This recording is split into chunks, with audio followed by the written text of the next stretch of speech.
It was nearly a very, very disastrous night all around for the South Carolina basketball programs, men's and women.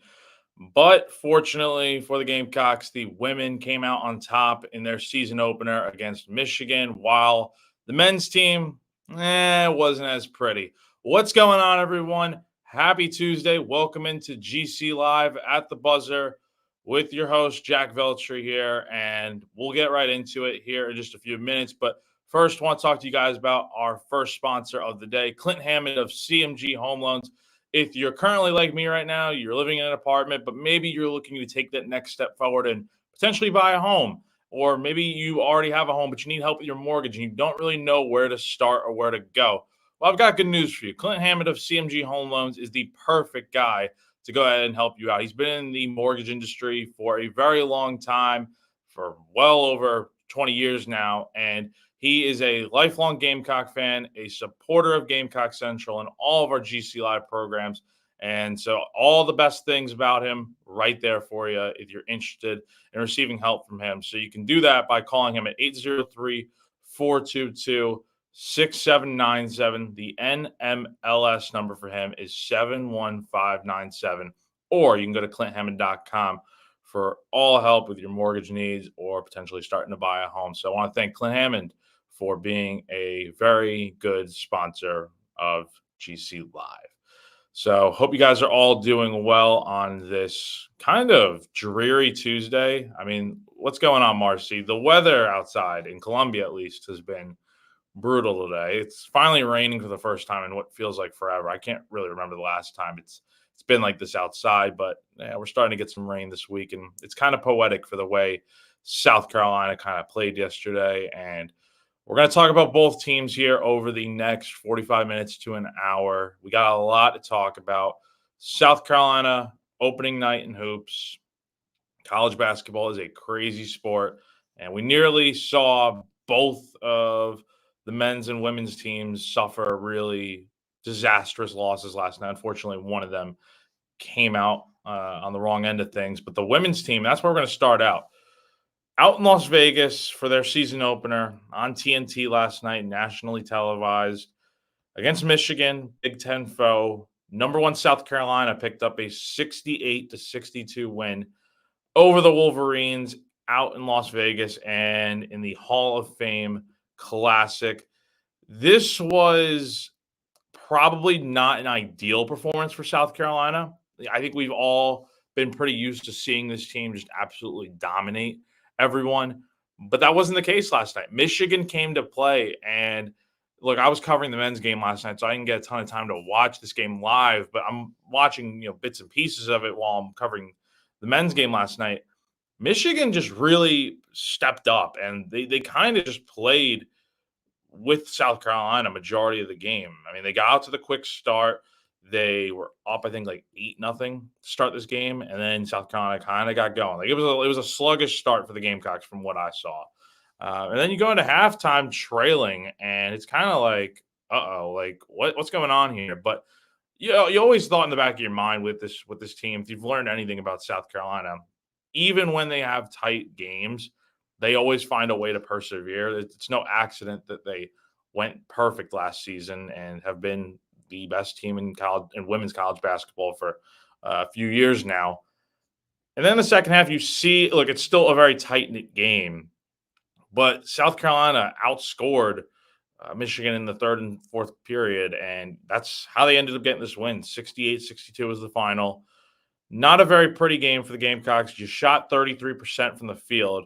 Here are some numbers that I want to throw out real quick because this is kind of like it's something to keep in mind. It's one game. That's the big picture thing. Is that it's all one game, but 19% from 3-point range. That's 5 of 26 from that area. For any mathematicians out there, that is not good. Like, I get it. Misses are going to happen. But the rate at which this team was missing was kind of just absurd. It's bad when Tessa Johnson's a great player, but it's bad when she's the only one that can seemingly get anything going from 3-point range because she knocked down her 6 3-point shots last night. And the rest of the team, I mean, Tahina Paopao went 1 of 4 Bree Hall went 1 of 3. Raven Johnson went 0 of 5, and Malaysia Fulwiley went 0 of 4. So there were a lot of misses to go around, especially from beyond the arc, and that is really concerning. And in a game where Michigan outshot you from three-point range, I mean, they shot 31% on the night, which coincidentally is still their field goal percentage. I mean, they made 8 threes last night, and you would think if this, I'm not trying to compare the two, but if this were a men's game and South Carolina was doing that, 5 of 26 from three, which we'll talk about later, they're probably losing. Like, that is the fact of the matter. But the good news for this Gamecock team is they're so good in so many other ways, and they forced a lot of turnovers last night. Michigan had 15 turnovers, and that was a big problem for the Wolverines in this game.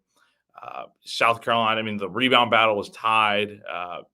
Michigan, I thought for the most part, really played better than South Carolina. It's just South Carolina was able to persevere and come out on top.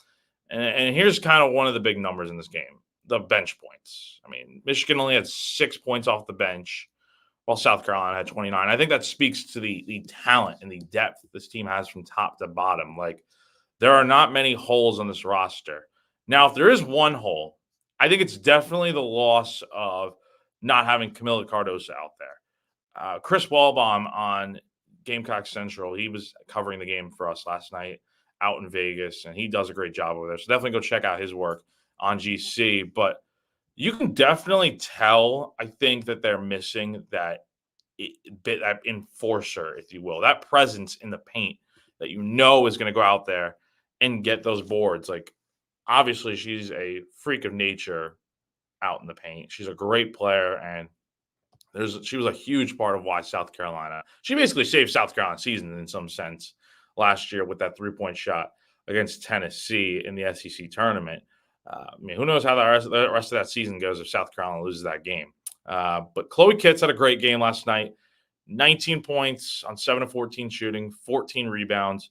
But outside of that, like, it was really kind of a struggle for, I mean, Raven Johnson and Joyce Edwards each had 7 rebounds. But again, South Carolina, I think we've been so used to seeing just dominate in the paint. And they've had a lot of great players. But if there is one area that is a little concerning, I'd say it's not having that big presence in inside the on the front court. That is, and look, it may not be that big of a deal, especially. I mean, no disrespect intended, but in the women's game where I think the size isn't the end all be all. It's more so about athleticism and good shooting and making plays. And South Carolina does all those things really well at a high level. But it is noticeable, I think, last night that they didn't have Cardosa, and that kind of is a really big loss not to have her out there. And it is what it is. But hey, the important thing for this team is they got the win. It wasn't pretty. You're going to have games like this where you don't play your best. Like, and it's the first game of the year. And so I know a lot of people, and we're going to talk about them here shortly, are going to overreact to the men's team losing a game that they definitely shouldn't have lost. But at the same time, it's like, this is college basketball, folks. Like, games like this are going to happen where you don't have your best stuff. And sometimes it can come back to bite you. Now, for the women's team, luckily it didn't, because they are able to persevere through just about anything, it seems like. But I mean, look, the schedule is not easy for this team. Like, they play number 9 NC State on Sunday in Charlotte. If they have that type of performance again, who's to say NC State can't go out there and beat them? And that would be a really big type of loss to a top 10 team. You go to UCLA, you play Iowa State, you play Duke in the SEC ACC Challenge, you go to Fort Worth to play TCU. I mean, there's a lot of tough games on the schedule, and obviously SEC play is going to be a grind. So, look, it's great to start out 1-0 on the year, but at the same time, you kind of know now, like, okay, this team is not perfect. They have their issues. Number one, they got to shoot better. That's for absolute sure.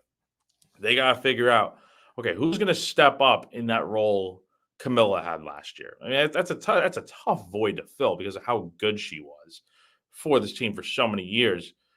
And then also, you just kind of, like I said, you just got to figure out what you got. And they have so much talent. I think they're going to be fine.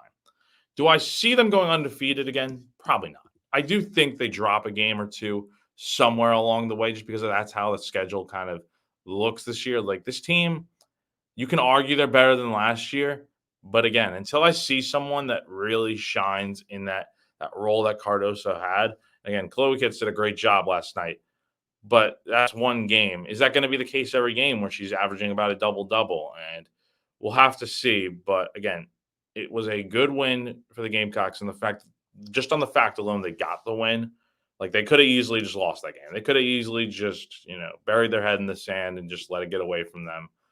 But again, they played well enough to win this game, even though their best, like, this was not their best performance. Like, and even at the free throw line, like, this seems to be a common issue in general for South Carolina in men's and women's hoops. 61% at the free throw line. I mean, that is not good enough. That is not good enough. And the men's team has a lot more issues at the free throw line. But man, it's like Pow Pow misses 2 free throws. Uh, Raven misses 2 free throws. Joyce misses a pair. Tack misses 2. I mean, it's like it's so easy to say, like, man, these teams should be hitting free throws no problem. Like, what's going on? Like, I could do that in my sleep. I mentioned it last night on Fast Break Reaction, reacting to the men's game because they missed so many free throws in that game. Again, we're going to be talking all about the men's team just in a little bit here, so definitely stick around for that. If you haven't already, go ahead and give this stream a thumbs up if you're enjoying what you're hearing. Again, comment away if you have any questions or anything you guys want to talk about, any concerns you have. I'd love to hear it. We can react and kind of, not a therapy session. This is not what it is, but it's just a chance to get everything you want out on the floor, quite literally speaking, and move on to the next game because that's what both these teams are going to need to do, especially the men. But like I was saying, the free throw shooting. I mean, you can't be missing that many free throws. And Michigan was slightly better. I mean, they went 10 of 15 at the line. Uh, but again, when you're missing as many opportunities as South Carolina, this could have easily been a double-digit point win for the Gamecocks had they just knocked down their free throws. It's easier said than done, and a lot. It's like the same deal with kicking, like in football. Like everyone says, like, oh, how come this guy can't hit from 40 yards or whatever?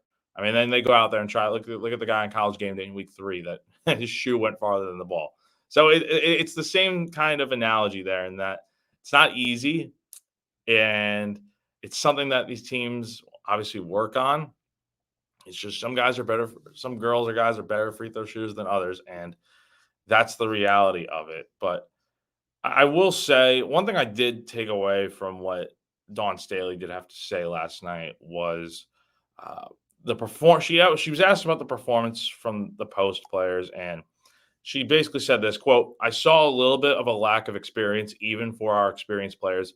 It's different for them. So Sanaya Fagan, it's a different role. She's used to coming off the bench. Now she's in a starting role, and that role is a lot different than coming off the bench. It is. You got to perform. We got to know what we're getting from our starters. People that are coming off the bench, they could probably play more of a more natural role. If you're a scorer coming off the bench, go score. All right. If you're starting, then you got to know what we're doing. You got to have the energy. You got to either blend in, get rebounds, run our offenses, or you got to make an impact. It can't just be nothing, as we can pull somebody out of the stands to give us nothing. And I'm not saying Fagan gave us nothing. I'm just saying the roles that you have to play if you haven't been a full-time starter are different. And that's a very true, very long quote from Dawn Staley, but again, one that I feel like is a very true one. And I mean, look, South Carolina, they kind of are missing that piece, like I said, inside the paint. Like, again, Chloe Kitts did a great job last night, but you would like to see way more from Sanaya Fagan. Like, no rebounds, 2 points. She did have a block, but you got to see more. And again, it's going to take time. It's one game. Here's my thought process on it, and this is just as a basketball whole in general, and with any team. South Carolina, Texas A&M lost last night in men's hoops, and funnily enough, they got court stormed last night, meaning they got the opposing team stormed the field or court against them twice in the span of like 3 days, which is astronomically funny. But I will say this: It's just one game. If we're if this is if we're talking about these teams on, let's say we're talking about them after Christmas, and they are kind of playing so-so, like whatever, and they have some losses on the schedule. Not saying they will. It's more realistic on the men's side to have a few more losses. The women, yeah, they should be fine. But if they're kind of still playing like this and we're like a month into the season, it's like, should we be concerned? I think that's when you start raising your concerns a little bit. Is like once you get to SEC play and things are kind of looking like you'll figure out what your team is going to be like once you get to SEC play. Like for the women, if they're playing the way they should be playing, they'll be fine. The men's team, it's the same deal. Like the men, we'll start transitioning into them now. I mean, what a disaster last night was. Just being there and kind of seeing the way they played, it felt so much like the exhibition game against Worcester. I mean, I'm going to be quite honest. That was not a good performance, like at all. Like genuinely, just a game that you you see all these other teams around the country blowing out these teams, like seeing Kentucky blow out a team, and you know, all these different schools out there, Alabama, like they're just dominating these teams that they're supposed to dominate. And let's not knock North Florida, because I've seen a lot of that where people are saying that this is a bad basketball team and stuff. And obviously the Ospreys are definitely not a bad basketball team because they shoot more 3-pointers than anyone. And on any given night, if the shots are falling, your odds of winning are going to be exponentially greater than if you are missing. And that goes for anything. But when you knock down 10 threes and you get fouled on a 3-point shot and you play with more, yeah, I'm going to just say it, more heart and hustle than South Carolina, you're going to win the game. I think that is the thing that really bugged me from last night was not so much the giving up the shots and letting North Florida come back. It's the lack of energy they played with. They showed no urgency last night, quite honestly. And maybe I'm mistaken on that. Maybe I'm wrong. Maybe I'm just not seeing the game for what it was, which was just a bad basketball game for South Carolina.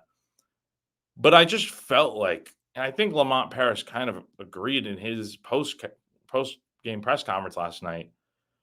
They just didn't look like, I don't even want to say it was prepared, because they're obviously a good team, South Carolina, that is. They just didn't look like they're hungry, and they should be. Like they're coming off a year where you win 26 games, and Jeff brings it up. No energy. Like you're coming off a year when you won 26 games. You made the NCAA tournament for the first time since 2017. You're at home, season opener. Granted, it was not the best crowd in the world, but for what it's worth, the students showed up. The regular common folk fans, I think it needs to be better. And obviously, for a season opener, you would like it to be. I know it's against a kind of small opponent, like a mid-major school, but man, it's like the energy was just not there last night, even from the crowd. Like I felt like they had to get into it when it mattered most, obviously, when they were trailing at the end. But it just felt like it felt just kind of really quiet throughout the game. And I just felt like South Carolina, the team, they just didn't show much that really made me feel like, man, this team's like excited, ready to roll. That's how it should be for a season opener. And you're already being doubted again. That was the MO of this team last year. Was they were picked to finish 14th in the old SEC last year. No one gave them a chance, and then they went out here and proved everyone wrong. And the saying was, if they like us, they like us. If they don't, they don't, and they'll pay the price if they don't. And that's very true. But last night, you saw a team that just like looked like they just didn't like.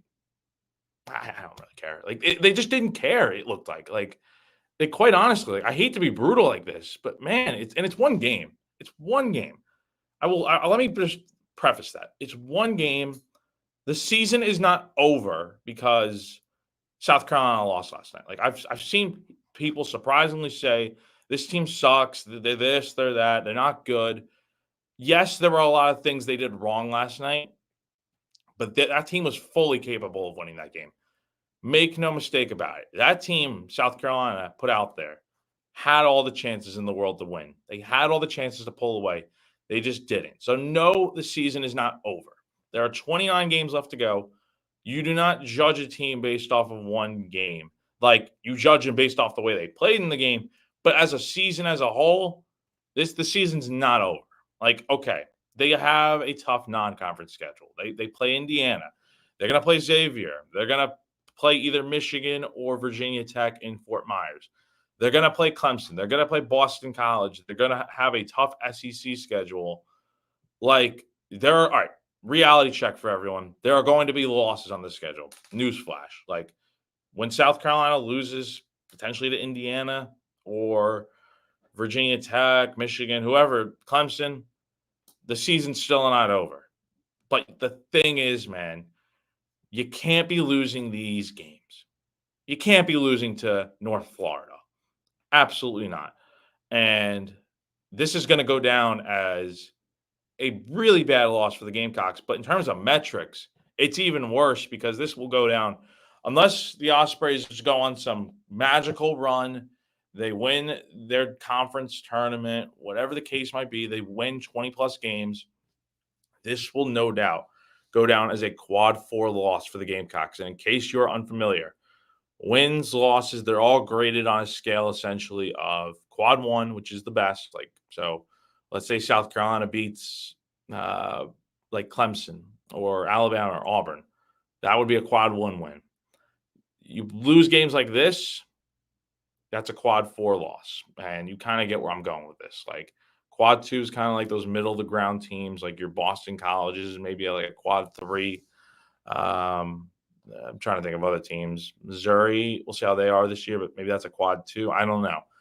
A&M, probably a quad 1. Like, the point is, South Carolina's going to have a lot of opportunities to make up for this loss. But at the same time, when it comes to Selection Sunday, the thing is, this loss is going to hang around for the rest of the year. Like, regardless of what South Carolina does, unless they just go out here and lose, let's say they finish with the regular season with 8-9 losses. Like, okay, they'll be fine probably. But if they are in that range of like 18, 19, 20 wins, there are a lot of teams that are going to be in the mix for those 68 spots, especially those first 4 in. If South Carolina is one of those bubble teams and we stack up losses against each other, this is one of them that's really bad. And Vernon Kelly brings up a good point. I get your point, but it's not a loss. It was a poor performance, but not a loss. Stop the cap. Well, that's a lot of cap right there because unless I'm missing something, South Carolina's 0-1 in the season. So there are no moral victories and there are no moral losses. This is just a loss. South Carolina lost this game. Reality check. They lost. Like, it's just. Oh, and I'm sorry. I'm talking about the men now. Let me just preface that. I'm talking about the men's team now. So, and I thought I made that kind of clear with talking about how last night went, but against North Florida. But I talked about the women for about the first 15, 20 minutes of the show. Now I'm talking about the men's team now. So my bad. And I kind of get what you're saying. Like, obviously the women's team did not lose. Like, okay, yeah, it was a poor performance for the women, but they still found a way to win the game. That is the important part. They're 1-0, and it's a great performance for them. And I'm sorry, a good win for them, despite the lack of a great night. Like, I don't know, but yeah. So just to preface, I'm talking about the men now.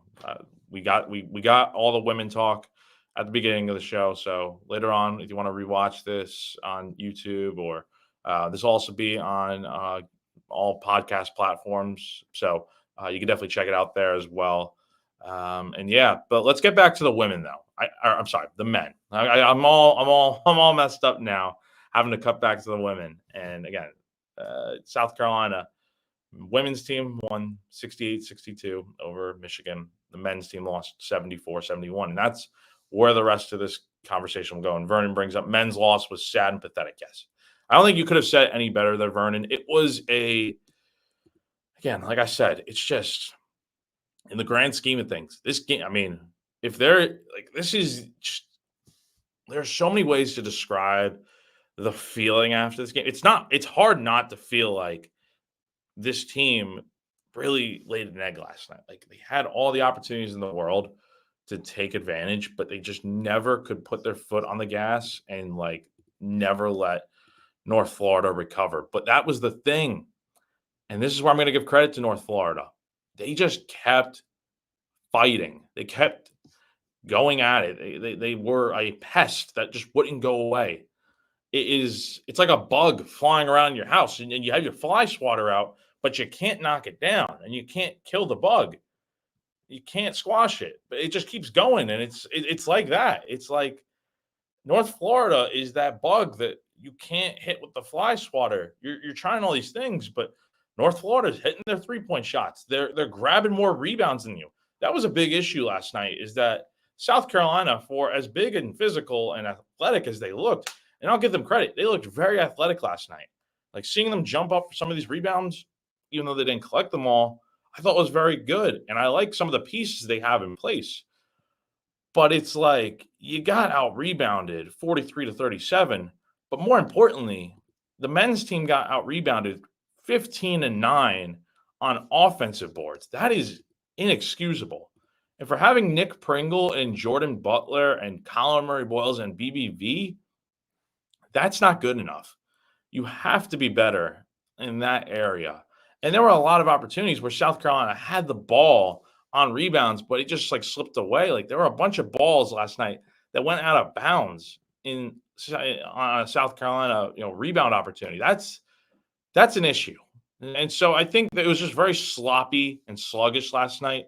There's no other way to describe it than that.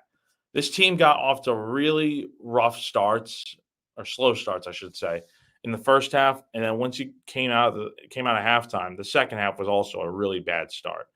And it wasn't like North Florida was this world-beating team that just was playing great from start to finish. The Ospreys had their struggles too. There were points in this game, especially in the second half, where it's like North Florida was not able to get shots going. But the problem was, and this is where South Carolina really could have taken advantage, when North Florida was struggling in the second half, in the early minutes, South Carolina couldn't take advantage. And that is a major issue. And eventually, the bad play kind of caught up with them in the last few minutes of that game when the lead dwindles down to 1. And then it's like South Carolina's barely hanging on. And here's the crazy part about last night. South Carolina men's basketball led for 28 minutes and 48 seconds of that game. North Florida, can you take a guess how long they led for? If not, I'll tell you. 3.5 minutes. That's insane to me that South Carolina led for as long as they did in that game. But because of their inefficiencies to consistently hit shots, to grab rebounds, make plays, and come through, they let this game slip away from them. And then in the final 2 minutes, North Florida hits a pair of back-to-back threes. And from there, the Ospreys took the lead the rest of the way, and they were able to hold on. So you give a lot of credit to that team. Again, this is a team that, look, they went 16-16 last year. But it's also worth noting that they took more three-pointers than any other team in the country. That's a fact. And that is their identity this year too. Like the Birds of Trey. Like that is kind of who they are. But the one thing, and this is a great quote from Lamont Paris. He talked about the way, like, look, people think that North Florida is just this three-point shooting team. That's all they are. But here's the quote, they competed every loose ball. They were there first. Anytime we dribbled, they had two hands on it. That's DNA. And so while I didn't know some of these new faces they had and exactly how they would play, I did know that. And that's a great point. And Lamont also had this other really good quote. And he was really worried about this game heading into it on Sunday, the day before the game. He said, quote, honestly, if I'm being real honest, which I always do, last night had me worried about what today would really look like because of who they are that way. That's the reality of it. And they held true to that as they really competed and out-rebounded us and did all the things that really don't have to do with whether you have a good day at the office or a bad day at the office. which we had multiple guys that did not have a great day at the office today, which is very true. They really seemed to struggle, and they just didn't look ready for the fact that North Florida was playing with all this great energy and having a really, really solid, effort out there. And it was look, got to give credit where it's due. Sometimes the team with more talent does not always win. That was what last night was. South Carolina men's basketball, obviously, SEC school is going to have more talent than a mid-major program. I don't care who it is. That is always going to be the case. The problem, however, is that you can have all the talent in the world. What's the quote from Thunderstruck, the Kevin Durant movie when he was with the Thunder? Talent or hard work beats talent when talent fails to work hard. Is that not true? Is that not the case of what we saw last night? South Carolina has all the talent in the world, and I'm sure they work their butts off. I'm definitely sure of it. Like, you see the way these guys are talking about the things they did during the summer to get better. But last night, the team with more energy won the game. The team that had the heart and desire to win that game more won the game. It's clear as day. And even though North Florida was outshot last night, 46% to 42%, and South Carolina, we'll get into the rest of their struggles here in a second. I mean, look, North Florida just wanted this game won. It's easy as that. Got a question from Zach Anderson before we kind of start talking a little bit about what else went wrong in this game before we wrap up. He says, is it possible to overcome a quad 4 loss and make it to the tournament without doing something crazy like almost winning out? Yeah, and look, here's the thing. I'm going to just put it into perspective for y'all. All right, the quad 4 loss is really not good. It's not a good loss by any means. It's going to haunt South Carolina in the long run, I think. However, there are enough games on this schedule, as I alluded to before. Indiana, Michigan potentially, maybe Virginia Tech, Xavier, Clemson, SEC play. There are a lot of opportunities to, if you win those games, you might not win all of them, but if you win those games that you're supposed to, especially a win in Indiana is going to have to be the big win for South Carolina right now. That's a road game at Assembly Hall in Bloomington, blue blood program that's kind of on the rise again. It seems like they, this is boomer bust for Mike Woodson and company there out in Bloomington. If South Carolina goes into Assembly Hall and wins that game, and dare I say, if they even find a way to win convincingly, that win is going to go a very long way. And so, look, the South Carolina is not in a position where they have to win out the rest of the way. That's not realistic, and it's also not how college basketball works. You can lose games. There have always been teams that have a bad loss in their schedule, and they still seem to be fine. Teams make the tournament with 10, 11 losses, in some cases 12. It's going to happen. The thing for South Carolina is we know they're going to have losses on their schedule the rest of the way. There's going to be more to come. It wouldn't shock me if they lost 10 or more games. The thing for them is, are they going to have more bad losses on their schedule? Are they going to get blown out by these good teams? Are they going to have another quad 4 loss? If they have another quad 4 loss, we might be having a different discussion here about even thinking about the tournament. Because at that point, South Carolina's got bigger issues. If they lose to SC State on Friday, they got bigger problems. But I think right now it is very much possible to overcome a quad 4 loss. They just have to. SEC play is going to kind of take care of itself, where it's like you're playing all these great teams and stuff, and if you win enough games and you finish with more wins than losses in conference play, that will help you a lot. And at the same time, if you win most of these games in non-con play, you come out of here going into January with 3-4 losses potentially in non-con, and you beat, let's say, Indiana and Clemson. Those would be the best 2 wins you could get probably right now. You win those games, and it's like, okay, and you don't suffer any more egregious losses like you did last night. You should be fine. That's kind of what I'll say. I think they will be fine against just one game, and Jeff brings up the voice of reason here. The season is not over. They just can't play like that anymore. Again, they need energy. They need leaders out there. That's another thing. There's a lot of points to make about this team. I did not see leaders out there. I saw a team, but it was a discombobulated team, a team that didn't seem to be on the same page at times. Like again, maybe I'm just tracing the wrong scent here, but that is kind of what I saw.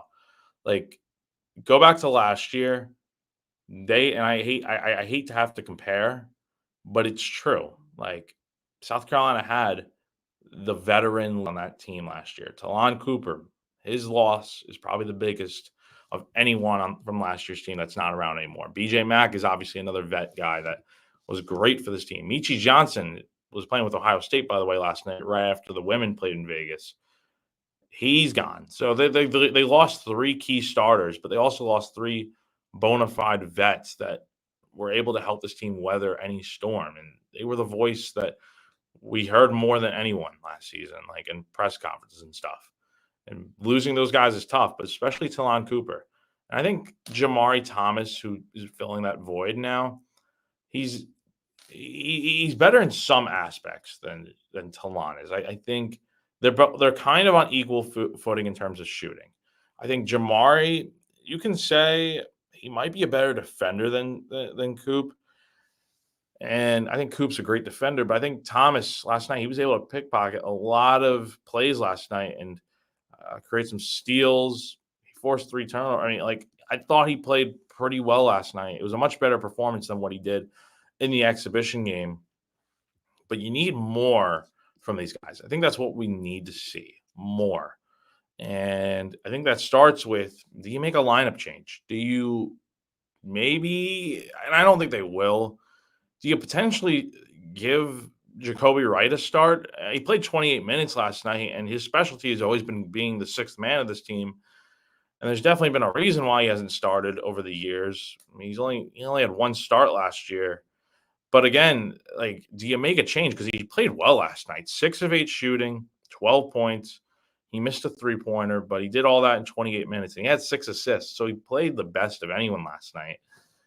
Do you let him go out there and start in place of someone that, I mean, Zach Davis was all right last night. He ended up playing better last night as the game wore on, but he went 1 of 5 from three. I mean, Miles Studi had 2 threes, but that was all he did. He had no rebounds, assists, or anything in 17 minutes. Do you potentially make a lineup change there? Is it? I mean, look, they're always going to be evaluating that stuff.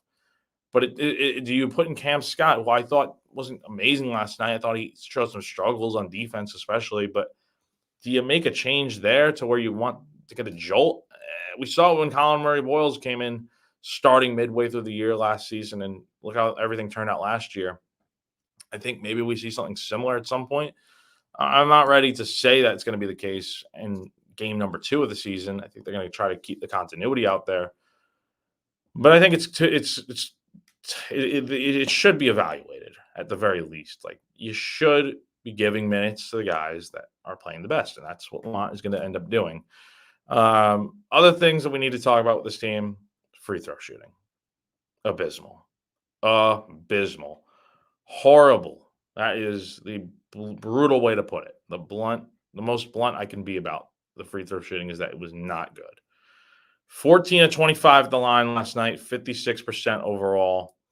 And you look at the scoreboard, they lost 74 to 40 or 74 to 71. 3-point difference.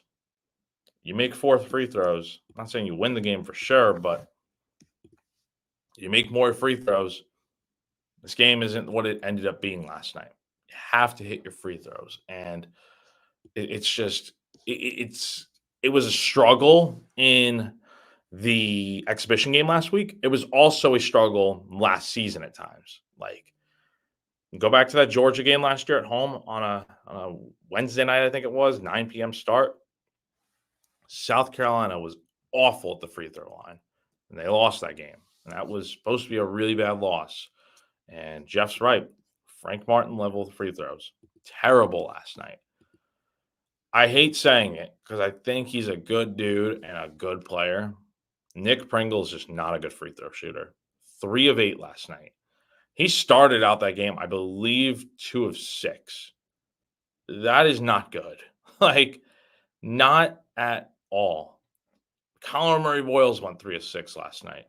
The only good free throw shooter last night, in hindsight, was Jamari Thomas, who shot 4 of 4 at the line. But other than that, Cam Scott missed a pair of free throws.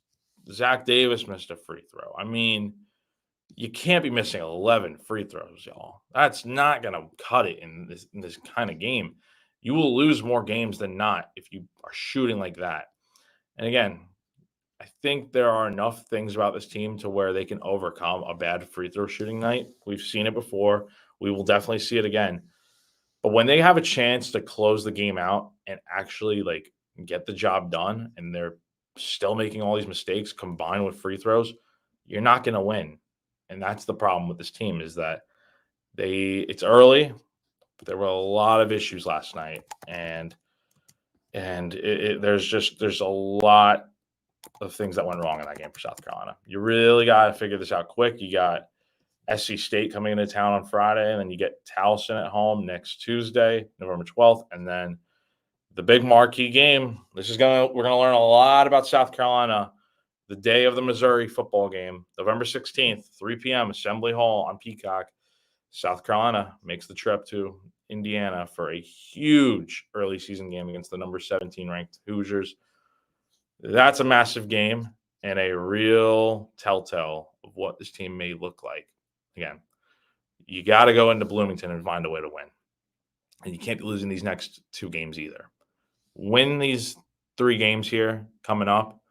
And I think a lot of people will change their tune on this team if they see that South Carolina can go into Assembly Hall and win that game. EXO says, "Am late. Are we already losing hope?" No. That's not what this is about. It's more so just retrospect on one game in that, look, things went wrong last night for the men's and women's team. The women's team, as I noted at the beginning of the show, came out on top, but the men struggled and they lost. So that is the issue from last night. It's one game. A lot can change. 29 games to go in the regular season. The season's not over by any means, despite what anyone wants to say. A lot of basketball to go, and hope should not be lost. Keep confidence in this team. Keep the faith. Even through the rough times in men's basketball last year when they lost by 40 points to Auburn, and then they had that disastrous loss in the final seconds to LSU when they lost back-to-back games, they figured it out and they got it rolling. Even after the Clemson loss last year, they got it rolling. So the men's team will be fine, I think. We just need to see a few things kind of tweaked. Like, do you play other guys? Do you find your leaders? And that's the one thing. I like this point here about EXO. I believe in Coach Paris. I do too. I believe in Lamont and his vision. It's no accident that this team had 26 wins last year. And even in year one, they showed a lot of growth and improvement. I mean, even Lamont was saying that last night. I believe him. Like, this team under him, I'm more confident in him getting this thing right than any other coach that would be at South Carolina. Like, I just think this team is very talented, and it's way too early to write them off. So we're gonna see. And then the women, I mean, they won last night. That's the important part. They won the game, and they will get it right. They are too good and too talented to not play to that level that they always do. Again, am I expecting perfection? You should demand it, but it's okay to lose a game. It's basketball, but you're gonna lose sometimes. But South Carolina women's, they're gonna be fine. You expect nothing less from them. They found a way to win that game last night, which is what matters. But the men, they ended up losing, and it cost them because they just really couldn't get that. They went once they got knocked out of the driver's seat by North Florida. That was where things were like, you could see the fans are filing out. It was a rough game last night. And so a lot of work to do, a lot to correct. Luckily, it is just one game, and it's not something that they want to have to deal with, like a season opening loss. Like, you don't want to have to go through a bad loss to kind of get right, essentially, is what I'm getting at here. But it does help that, hey, they got this out of the way. Just don't do it again. And we'll see what happens. And EXO says, I agree. If it's fixable, Coach Paris, exactly. If anything you take away from this stream today, keep your faith in Lamont Paris. Okay? Surprisingly, I've seen a few people actually say fire Paris, and I don't know if it's legit or not, but no, this guy did not get the contract he got after last season by accident. Again, nothing happens by accident.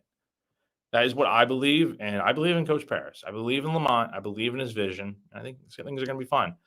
Garnet Yardbird says, "Do you think there's a leadership vacuum on the men's basketball roster?" Yeah, I think they are lacking a little bit of that leadership right now, like especially from the vets. Like, I'd love to see Jamari Thomas, Nick Pringle, guys like that be a little bit more vocal. Even guys from like last year's team. I just feel like, and you don't have to necessarily be vocal, but like you got to go out there and just show like. I mean, like Talon Cooper's not the most like vocal guy on the court, as we all know. He lets his game do the talking, and he lets his he's more of a show, not tell type of guy, from what I can gather. And that's kind of what maybe South Carolina needs. Maybe they need that guy that's like, here's how we're gonna do it. Here's how we're gonna do it, and we're gonna get the job done. And you don't need to be yelling and screaming in anyone's face or anything. That's not what you need. You just need guys that are going to go out here and help you weather through the storm, and they're going to have good play on the court, and they're going to be like, okay, we got to get the job done. Let's go out here and do it. It's all it takes. All it takes is one guy to really set the tone for what the season can be like. It could be Lamont, but you'd rather have. I mean, like obviously Lamont's the general of this team, but you need a captain essentially. Is what I'm getting at, and you need someone to kind of help out there because you lost your 3 vets last year, and I'm looking at this roster. The new guys are probably some of your older players on the team. Jacoby Wright's the longest tenured Gamecock right now. Colin Murray Boyles is not a freshman anymore. Who is that guy that steps up as the leader? I could not tell you right now. Is it BBV potentially? I mean, again, he doesn't play much, but is it him? I don't know who the leader is of this team right now. And I think that is something I said it in preseason a ton. That is one thing that I just didn't know about this team is okay, they lost those 3 guys last year. Who's that new guy that fills those shoes of being the vet in the locker room that's going to make sure that things don't crumble? I don't know who that is right now. EXO says for an uber talented and used to success team like our ladies, some early adversity is good. Last year's team needed a few reminders too. Oh, absolutely. On both sides. It was a nice wake up call, I think, for both teams. Like, hey, you can get beat any given night. And if you're the men, you got beat. And it can happen again. There's no doubt about it that they can lose a game again. If they, one, don't play with enough energy, 2, they let teams hang around, and 3, they don't do the fundamentally correct things, and they don't make their free throws and their shots and get rebounds. It's a lot, but it's true. And the women, they're way too talented to not overcome anything. Like they are going to be fine, I think. It's one game. That's all it is, and that's all it will be. So South Carolina women's basketball returns to action on Sunday against NC State in Charlotte in a top 10 showdown. Going to be a really big game. And then the men are back in action on Friday night at CLA playing SC State in a game that many expect this team to win. They're going to be double-digit favorites to win. I would expect South Carolina to come out playing with more energy. I'm not going to be covering the game, unfortunately. I'm going to be on my way out to Vanderbilt, to Nashville, covering the football game this weekend. That's the thing with that kind of it's annoying because, I want to be in 2 places at once, but unfortunately, that's just not reality. Like, I'm going to be missing some of these games here. Like, I'll cover the Towson game next weekend. I'm going to be missing Indiana. I'm going to have to cover, the Fort Myers tip-off from home and stuff. So it's like, I want to be there. I want to see, this team in action and stuff and be there for all these games. But, that's not how it works sometimes because it's football and all that. And football obviously takes priority. So no doubt about it. But the football team's looking good right now. So if there's anything good you can take away is that, hey, the women won. The men are going to be fine. And football's looking good right now. But we know with South Carolina, it would not shock me if they lost to Vanderbilt this weekend. I hate saying that, but they got to show that they can win multiple games in a row here and not let this one when they had over A&M hangover effect or anything. So again, excited for the year. South Carolina, SC State, Friday night at CLA. George Bagwell will be there for us for Gamecock Central, and should be a really good time. And I'll be, definitely sharing my thoughts. I'll probably have the game on my phone or whatever. I'll share some thoughts on the Insiders Forum and on Twitter and whatnot. So if you're not already, you can go ahead and follow me on my handle. That is right there. Jack T. Veltri on Twitter. Go ahead and do that. I'll tweet about basketball, football, baseball. Got a lot going on Gamecock Athletics right now. And then obviously, if you're not already, subscribe to GamecockCentral.com and also subscribe to our YouTube page and give this video a thumbs up if you guys enjoy it. And that is going to do it for this nice long episode of GC Live at the Buzzer. We'll be back again next week. South Carolina, hopefully in men's and women's hoops, we're talking about a win over NC State. And we're talking about South Carolina men's hoops getting back on track and winning some games before heading into a big matchup with Indiana, which we will no doubt preview next week on GC Live at the Buzzer. So that's going to do it for now. Hope you guys have a wonderful rest of your week, and I will see you guys on the next episode. Take care, y'all, and stay safe out there.